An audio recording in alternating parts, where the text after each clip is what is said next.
Tivoli comprend deux volets. Un projet qui est le projet Greenbees, qui est un incubateur à start-up centré sur l'économie circulaire, que vous voyez ici, et qui est aussi un parc PME, donc c'est 5000 m² d'ateliers.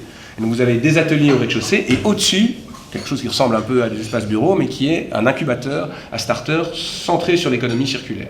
C'est un projet qui coûte 18 millions d'euros, qui a été aussi pas mal primé, et qui a été en grande partie financé par des fonds structurels européens. Donc, ici, en l'occurrence, le projet est assez intéressant parce qu'il se veut vraiment un complément du quartier. Moi, je dis toujours, quand je parle de Greenbees, que c'est un projet qui améliore le projet Tivoli Green City, et pas un projet qu'on a fait malgré le quartier résidentiel. Donc, on n'a pas simplement essayé de minimiser l'impact potentiellement nuisible de la présence de petites industries, niveau PME, mais au contraire, on pense que leur présence et l'espace d'incubation et le Fab Lab qu'on a ouvert dedans ajoutent à la qualité du quartier. Alors vous voyez qu'au rez-de-chaussée, vous avez des modules, c'est très important pour faire venir des PME, de leur fournir des espaces livrés Casco, avec Casco en belge, ça veut dire brut de finition, avec 6 mètres de hauteur sous plafond. Elles peuvent faire des bureaux en mezzanine.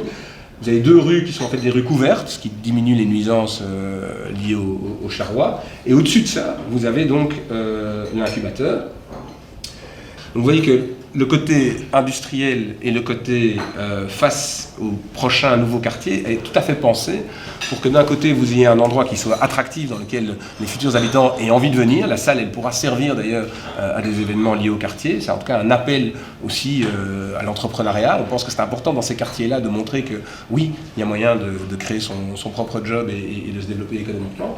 Et puis de l'autre côté, la partie industrielle qui est tournée vers le quartier qui lui-même est à vocation plus industrielle.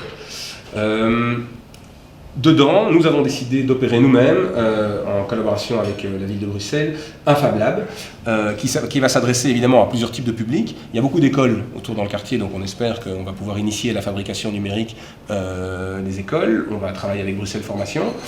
On espère évidemment, enfin c'est déjà le cas, que les startups tournées autour de l'économie circulaire vont utiliser cette facilité-là. En fait, pour nous, le Fab Lab, c'est vraiment une réponse à plein de choses intéressantes.